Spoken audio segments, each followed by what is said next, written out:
On July 21st, 2023, Greta Gerwig's Barbie and Christopher Nolan's Oppenheimer will both open in theaters on the exact same day. The nation has dubbed the event Barbenheimer.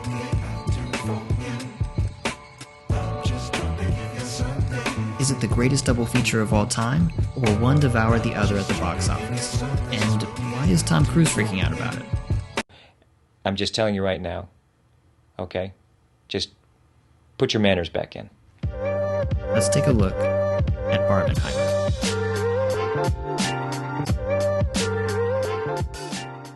To understand how we ended up here, we have to take a quick look back in time. On September 3rd, 2020, Christopher Nolan's Tenet released in theaters, attempting to revive a business that had been nearly decimated by the coronavirus pandemic. Tenet had been delayed several times due to the virus and was seen as a rallying cry to return to the movies. It would be one of the first major releases since theaters had shut down. Tom Cruise himself posted a video on his socials documenting his journey to see the film and urging audiences around the world to do the same.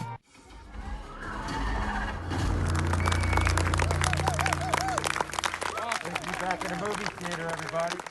Tenet would go on to gross $365 million worldwide against a budget of $205 million.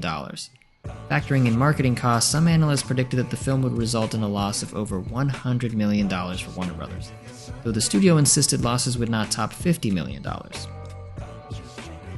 In part due to Tenet's failure to do blockbuster business at the box office, Warner Brothers would shift gears and focus on its budding streaming service, at the time called HBO Max.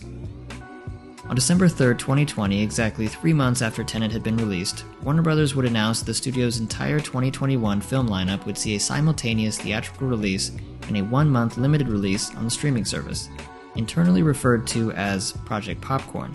This strategy would see films such as Godzilla vs. Kong, In the Heights, and Dune releasing in theaters and on HBO Max on the same day. This caused immediate backlash from filmmakers, production companies, the Directors Guild of America, the Creative Artists Agency, and movie theater owners, mainly because Warner Brothers had not informed anyone about their plan ahead of the announcement. Someone who was especially irked by Project Popcorn was Christopher Nolan, who released a statement saying, quote, "Some of our industry's biggest filmmakers and most important movie stars went to bed the night before thinking they were working for the greatest movie studio, and woke up to find out they were working for the worst streaming service."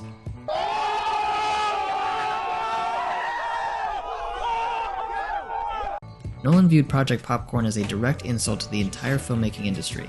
He went on to say, quote, "Warner Brothers had an incredible machine for getting a filmmaker's work out everywhere, both in theaters and in the home, and they are dismantling it as we speak. They don't even understand what they're losing. Their decision makes no economic sense, and even the most casual Wall Street investor can see the difference between disruption and dysfunction."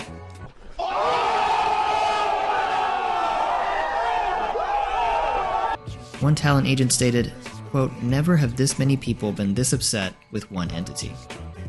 It's estimated that Warner Brothers spent over $200 million alone compensating talent for the shift to streaming.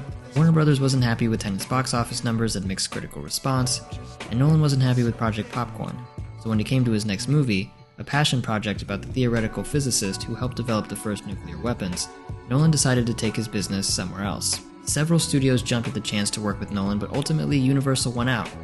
Nolan asked for, quote, "a production budget of around $100 million and an equal marketing spend.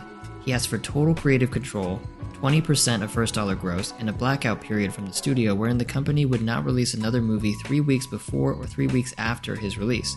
And he asked for what insiders say was around a 100-day theatrical window. Universal just said yes." And so Nolan had everything he wanted for his next feature after a heated bidding war to win over his good graces. The industry knew he was one of the greatest cinematic voices of his generation and a valuable asset no matter what film he was making. Only one thing would stand in his way.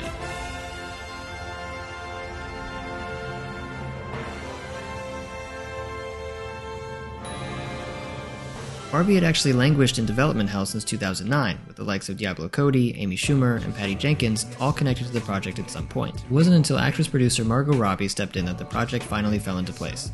Robbie reached out to Mattel through her production company Lucky Chap to secure the rights to Barbie. Mattel liked Robbie's pitch, and the film was set up at Warner Brothers, Christopher Nolan's recent ex, due to Lucky Chap's overall deal with the studio. Robbie reached out to Greta Gerwig to write and direct, and Gerwig agreed on the condition that she could write it with her partner Noah Baumbach. Robbie managed to make a deal with Mattel and Warner Brothers in which neither would give notes until the script was completed, highly unusual for an IP-driven film like Barbie. Ryan Gosling was soon added to the cast as Ken, alongside Robbie's Barbie. The film would have a meta-story about Barbie leaving Barbieland on a journey of self-discovery to the real world. When it was announced that Barbie would open the same day as Oppenheimer, the internet exploded. This would be a battle of box office titans. So, in Oppenheimer's favor is the fact that it is dominating nearly all of the IMAX and other premium format screens such as Dolby Cinema. These are more expensive tickets that Barbie will simply miss out on. It's also a Christopher Nolan film. Despite Tenet's mixed critical and financial reception, most of Nolan's films tend to turn a profit. His name is a box office draw in and of itself. Oppenheimer also features an all-star cast including the likes of Matt Damon, Emily Blunt, Florence Pugh, and Robert Downey Jr. However, Cillian Murphy, who leads the film and covers many of the film's promotional materials, is not quite as well known, despite appearing in several of Nolan's previous films and leading the television series Peaky Blinders. Also to Nolan's disadvantage is the film's R rating. This doesn't mean it will automatically flop, but historically, rated R films face an uphill battle at the box office. The film's dour subject matter also works to its disadvantage. Barbie, on the other hand, has the power of the instantly recognizable Barbie IP. It also features two big names in the lead roles, with Robbie and Gosling on top of another star-studded cast that includes the likes of America Ferrera, Issa Rae, Will Ferrell, and Michael Cera. Greta Gerwig's name may not be a box office draw on the same level as Nolan's, but her previous two films as a writer-director, Lady Bird and Little Women, were both financially and critically successful, with both earning her Oscar nominations. Warner Brothers has spared no expense in marketing the film with dozens of collabs and a worldwide press tour for Robbie and Gosling. To Barbie's disadvantage, as mentioned earlier, the film will not be playing on most premium format screens. Despite its striking production design and cinematography, it's unlikely audiences will ever be able to experience Barbie in IMAX. Both are also subject to reviews. Whether we like it or not, Rotten Tomatoes dominates the online critical discourse. A lower than expected score for either film could spell trouble for their long-term box office prospects. So what does the tracking say? It looks like Barbie will be winning the war, at the very least the first battle, according to the tracking for the July 21st weekend. Originally tracking for a $60 to $80 million opening weekend domestically, Barbie is now tracking for a whopping $93 million in its opening weekend. Oppenheimer, on the other hand, is targeting a $43 million domestic debut. But is there someone we forgot about? According to a recent report, Tom Cruise has allegedly been on the phone with Paramount executives and film exhibitors, freaking out about Barbenheimer. But why? Well, Mission Impossible is set to open on July 12th, the week before Barbie and Oppenheimer. Remember that sweet deal Christopher Nolan got to make his movie? Part of his conditions is that Oppenheimer would own all IMAX screens when it releases in theaters. That means that Dead Reckoning will only have IMAX screens for 1 week before it's kneecapped by Oppenheimer within just a few days of its release. Allegedly, Cruise is making calls to try to secure the other premium format screens like Dolby Cinema for Dead Reckoning's second weekend. But this is a tough ask because those other premium format screens will have to be divided between Oppenheimer, Barbie, and Dead Reckoning all at once that weekend.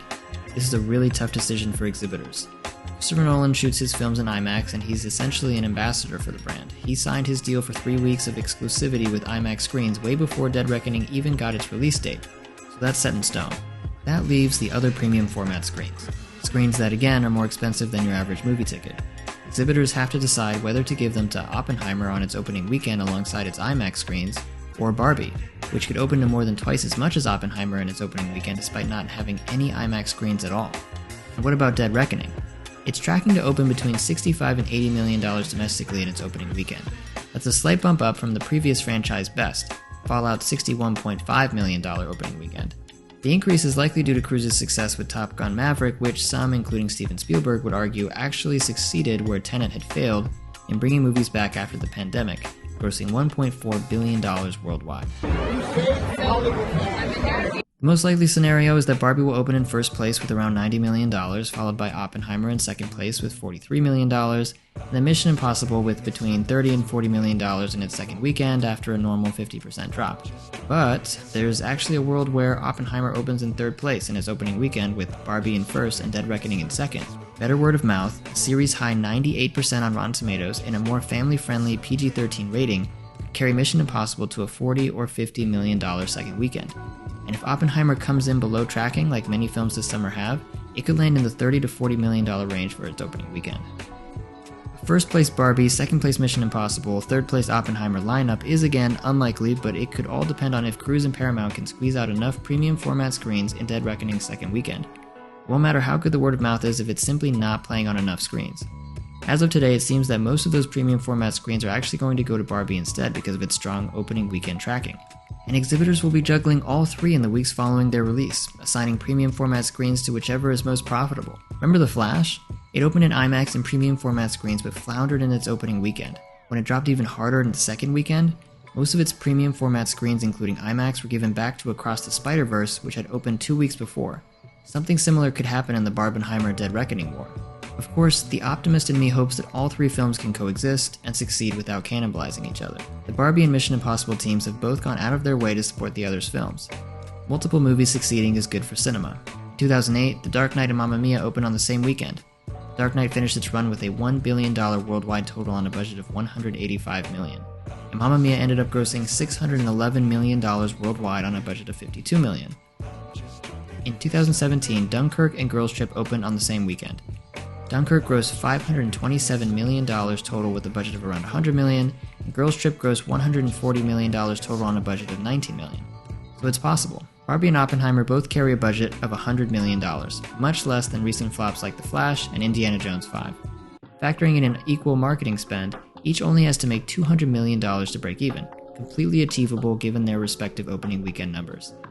Dead Reckoning, on the other hand, has the most to lose, with a reported budget of $290 million. In order to be considered a success, it will likely have to outgross the previous Mission Impossible film, Fallout, which ended its run with just under $800 million worldwide. Given the recent flops of big-budget films like The Flash and Indiana Jones and the Dial of Destiny, I'll wrap up with a quote that I think encapsulates why this box office battle means so much to Hollywood and the greater landscape of theatrical distribution. Journalist Mark Harris writes, "It is hard to overstate the degree to which Hollywood is now looking to three movies, Mission Impossible 7, Barbie, and Oppenheimer, not only to succeed, but to solve the industry problems that no three films can solve. Mission Impossible 7 is for the movies are back, baby crowd. The execs who have been waiting since Top Gun Maverick for the next victory lap and who are holding fast to the belief that franchises and stars, no matter how old or aging, are still a viable path forward. Barbie is for the people who believe that mining existing IP is a creative path as long as the talent is younger and the existing IP hasn't been overly exploited by movies already. Those execs are essentially modern pragmatists. And Oppenheimer is for the romantics, the people who want to believe that a studio handing a first-tier director a pile of money to take a big adult crazy swing at something remains a chance worth taking. I am rooting for all three of these movies to succeed, because we are definitely in the a rising tide lifts all boats phase of the crisis, and it is a crisis. But the thing is, none of these three movies are going to fix the cracks in the hull. So let me know who you think will win this box office battle in the comments. Don't forget to like and subscribe. Now, back to watching movies.